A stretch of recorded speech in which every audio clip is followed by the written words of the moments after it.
Bend the knee! Okay, so this is gonna be my spoiler-filled review. Game of Thrones, Season 5, Episode 5, Kill the Boy. Now this one we start off with Missandei, and Grey Worm, and they got a very brief non-talking scene where Grey Worm is basically laid out. And first you might get the impression that he's dead, because then right after that they go to Barristan Selmy, and he's laid out, and I mean, like, damn, they gave him like the briefest of death scenes. Like, there's no, like, unfortunately, didn't have any reverence for his character, and that kind of bothered me a bit. That they didn't have any kind of like funeral honors for him. I mean, I don't know if maybe they might do something for him later, but it doesn't seem like he's gonna get anything different. And then, when his daughter Lorik shows up, and it's like, oh yeah, round up all the, members of like the leaders of the great families or whatever. And he was like, I'm a leader of a great family. I'm like, yep. Take him down to the dragon pits. They roast one of the dudes, and then she sees the fear on these guys' faces. Like, oh, holy shit! Like, please don't let this woman kill me. And then she takes all of them and basically tosses them all in jail.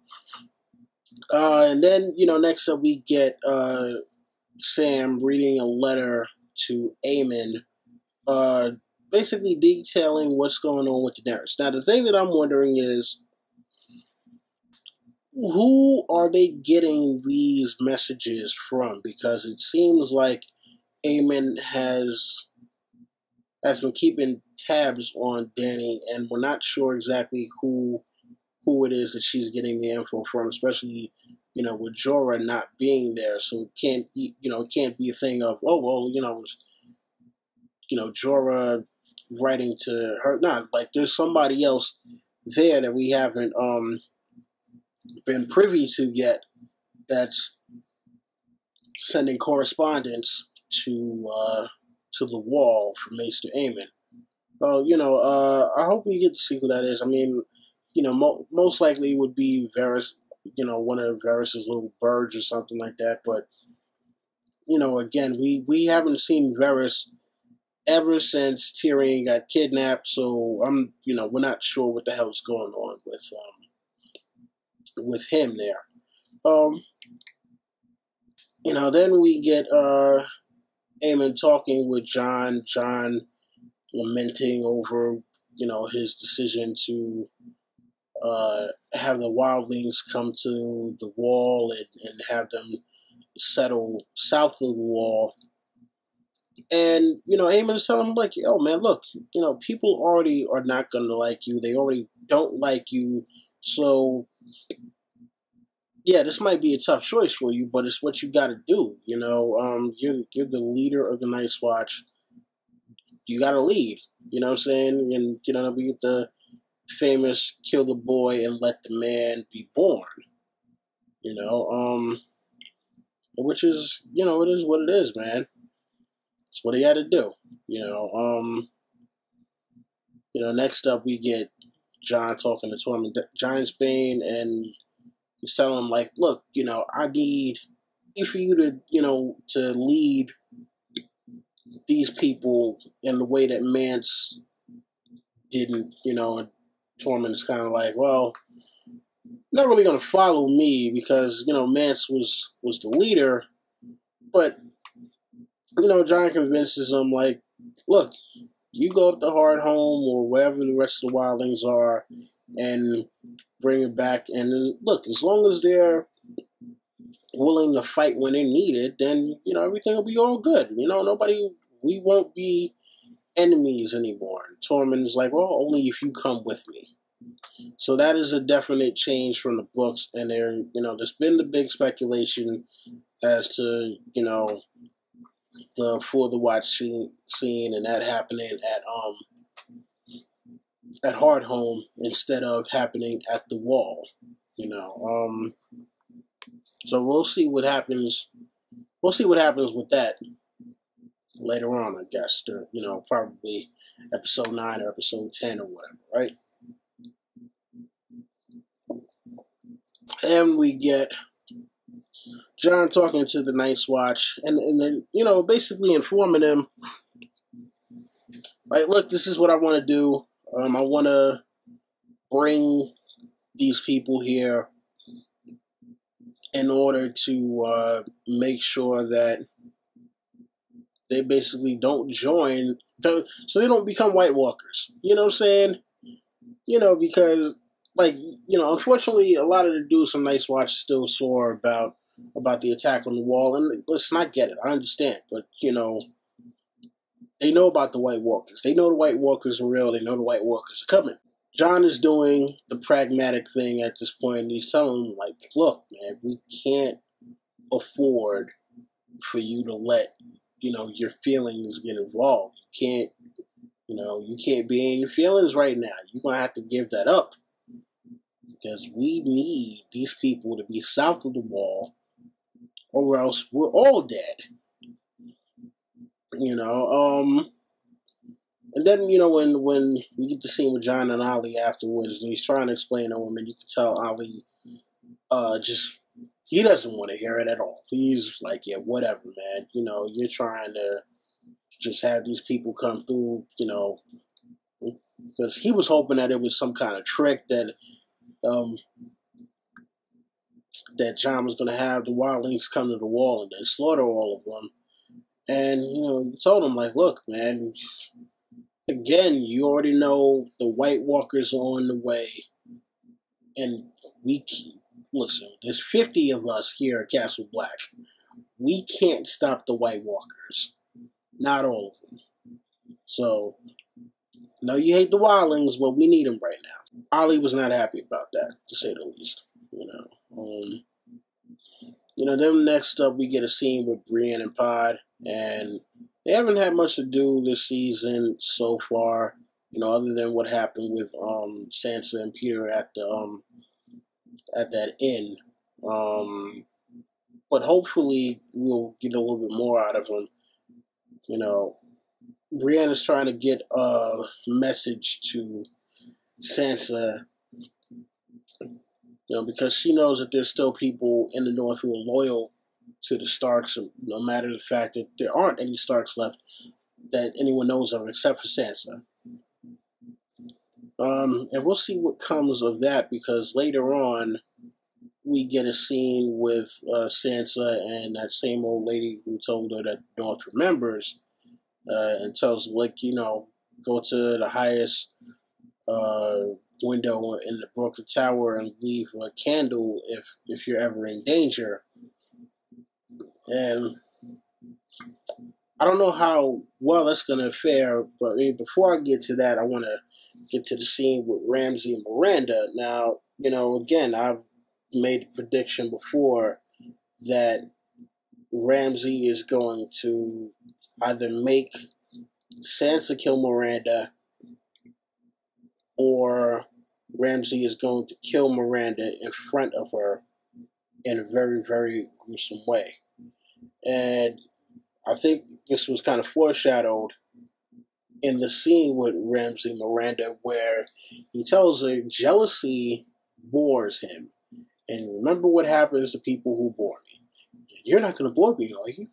But anyway, so, we get Miranda and Sansa meeting, and Sansa has absolutely no idea that Miranda is, this crazy broad who's been sleeping with Ramsay for God knows how long. And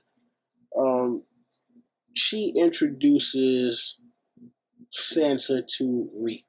Now, Sansa had absolutely no idea that Theon Greyjoy was there, or that he was alive, or that he had been turned into Reek. And what would be messed up if that was a damn traumatic scene they were talking about. Oh God, that would be ridiculous. Oh man, like, fake out. Oh yeah, what? You were looking for something else? No. That was a traumatic scene when Sansa actually meets Reek for the first time. Oh no. Nah, nothing more. But nah, I doubt that. But yeah, she had no idea to what extent he had been just absolutely damaged and wow, just you know, he is screwed to holy hell.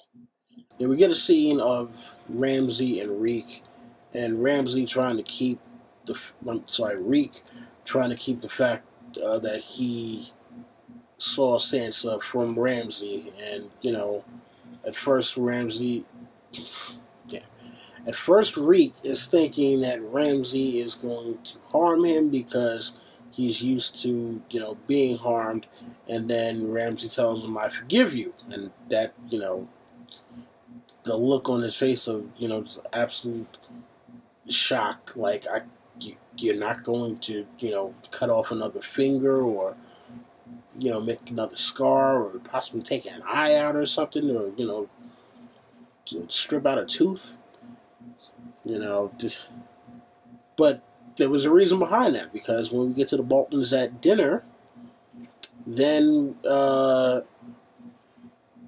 Ramsey goes out of his way to put Theon as Reek on display and to kind of just do everything he can to make not only to make Theon uncomfortable, but also Sansa uncomfortable as well. And Roose kind of puts the smack down on Ramsey in a mental way by telling him that his wife is pregnant. Because Ramsey was going overboard with it. Ramsey was definitely going overboard. It's like, all right, you know that your father needs this girl so that the rest of the North doesn't wind up rebelling against him. Especially now that everybody knows that she's there. So you can't harm her. You can't. And so, what's the point of torturing her at this point? It makes no damn sense. So, later on we get Ramsey and Roose having a nice little chat, and, Ramsey oh, well, do you know that she's pregnant? How can you tell? I mean, basically, she's already fat. How in the world would you possibly know she's pregnant or not? And, he sounded like, yeah, the Maester has already assured me that she's pregnant. You're too busy worried about that you're going to be tossed to the wayside, and, don't worry about that. Look, I basically raped your mom, and when she brought you to me, I still let you be around, and I claimed you as my son, so you're good, So what you need to focus on right now is the fact that Stannis Baratheon is coming. He wants to take over Winterfell, and so we got to stop him. So that's what's important right now, is us stopping Stannis Baratheon.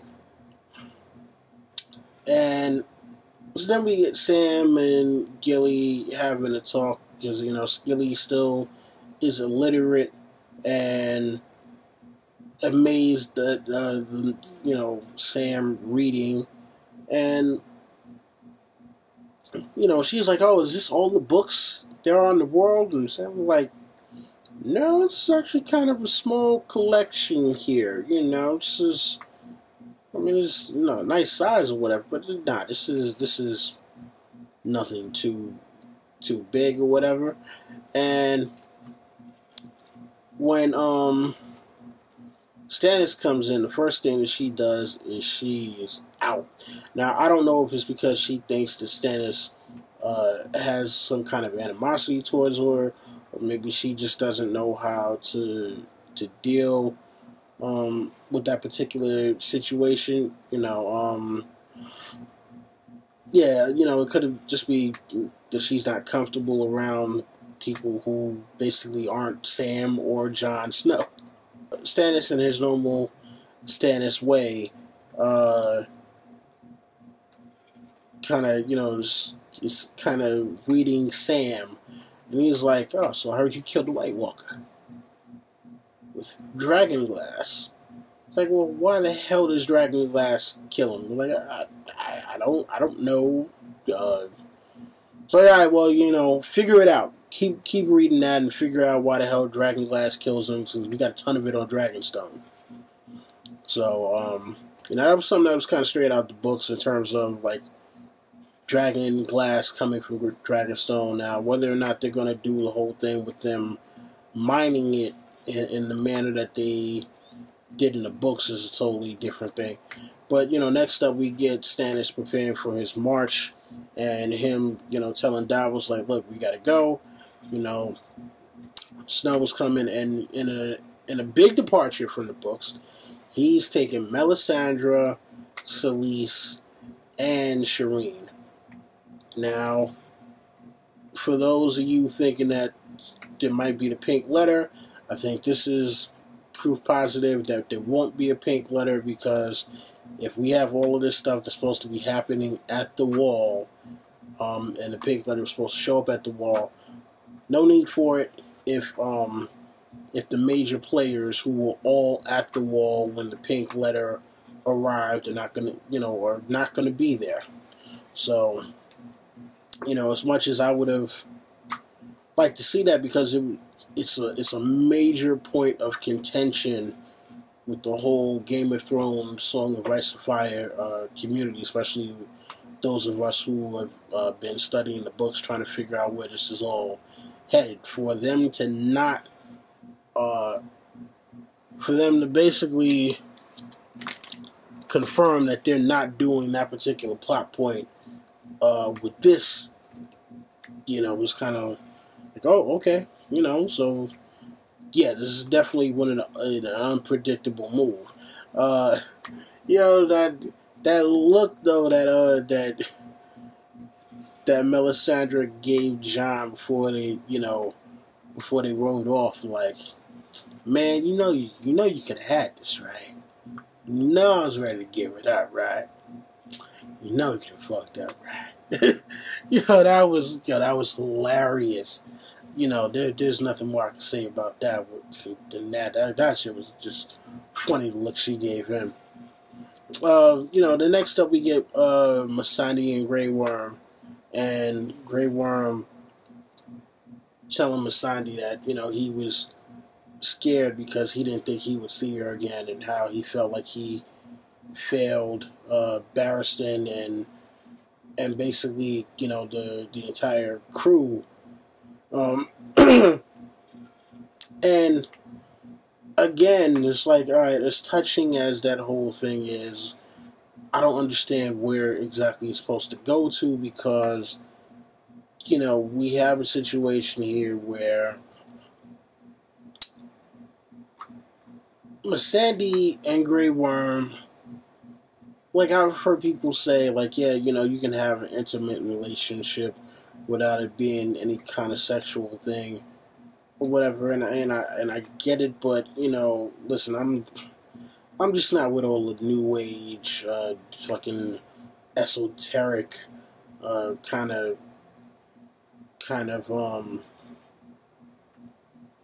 you know, eclectic, oh well, yeah, you know, all that other androgynous kind of shit, man. Nah, man. Like, it's not that I'm against them having a relationship. I don't see the point. Yeah, I don't see the point to it, but whatever, you know. Then we get Dany and Missandei having a talk about, you know, basically what do I do, because every time I do something that my advisors advise, everything gets all fucked up, right? And, you know, Missandei basically is telling him, like, yo, look, man, you tried your way, right? You tried doing things the way you want to do them, regardless of whether it's something that somebody told you that you agreed with or not. And, you know, you see what it is kind of cost you, and not in a stern manner, just in a, you know, in a real manner. Like, yo, you try doing what you want to do. And, you're the queen or whatever, that's your right, but you might want to do things just a little bit different. So in turn, we see her telling, Hizdahr that she's gonna marry him and open the fighting pits in order to bring peace to Meereen, which is out of the books, but the way that they did it is different because it was Hizdahr who proposed it, because he's like, hey, well, if you marry me, then I can promise you a month with no Sons of the Harpy killing anybody. But they haven't done the whole thing with the Green Grace or shave paint or whatever. I mean, there's a ton of stuff that's missing from this that I don't think will actually be covered. And then finally we get the scene with Tyrion and Jorah, and they're going through the ruins of Old Valyria. Now, the thing that I found particularly interesting about this was, going through the ruins of Old Valyria, it looks like they shot that in India, because, I'm somebody who watches the History Channel a lot, and I've seen like a lot of the ruined temples and all that, and it looks like they shot that part in India. I mean, I could be wrong. They could have, just done some CGI work and just overlaid it, but it looks like something out of southern India, like some of the old ruins there. So I mean, that was the first thing I thought of. And we get a shot of Drogon looking huge, and Tyrion kind of awestruck because, again, it's one thing to hear about dragons and read about them or whatever. It's another thing to actually see something. Imagine if we were to actually see aliens. It's like, yes, we heard about them, but, it's not something, while it's something that most people would like to believe, most people are like, whatever, it's something that is talked about it, but if you actually saw an alien, you will look at it the same way that Tyrion looked at Drogon. Then we get the attack of the Stone Men, which, that's something right out of the book, even though the circumstances were a lot different, and it was crazy to see, because, you think about the whole grayscale thing, right, and, they always talk about people with grayscale getting killed, etc., like, or dying from the grayscale, and if not, it winds up making you look all kinds of crazy. So,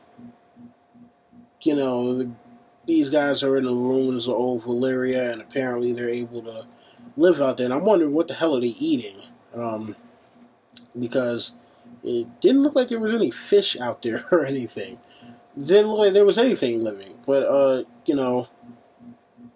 one thing that they really didn't do, now that I think about it, that I wish they would have done, because, Valyria, the ruins of Valyria are supposed to be kind of all smoky, like covered in smoke, and you really can't see inside of it at all, and yeah, the fact that they didn't really do that, I mean, maybe it would have just been too much in terms of trying to depict it on camera.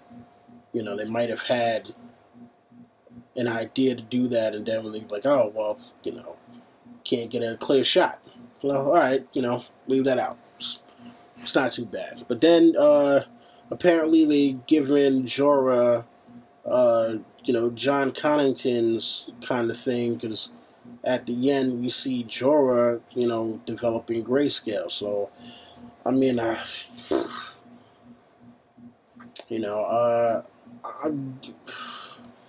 judging on the way things are happening in the books or with John Connington's grayscale progression. I mean, we might have Jorah for about another season. Now the question is, A, does Jorah possibly get cured? And then the other question is, B, if he's not getting cured, is it possible that he spreads Grayscale throughout Marine, or possible that that someone else winds up getting Grayscale because of even if it's not a widespread thing, that somebody else winds up getting Grayscale because of him, right? Who knows? Who knows? Who knows? But like I said, I liked the episode overall. I thought it was a very fun episode. I'd give this one a 9.5 out of 10 in terms of pacing, in terms of some of the stuff that they were able to pull from the books and put in the show, but also the changes. I mean, again, there were a couple of nitpicks here and there, but overall, I think it was a very well done episode. Let me know what you guys think. And of course, I'll be back with some more character videos. I'm going to be doing Quaithe, Rickard Stark, Sir Duncan the Tall, Roose Bolton, Khal Drogo, and I'll figure out some more after that. But you already know the drill. Rate, comment, subscribe, share, tell your friends, come back for more. That's been my time. Don Willie, I'm out.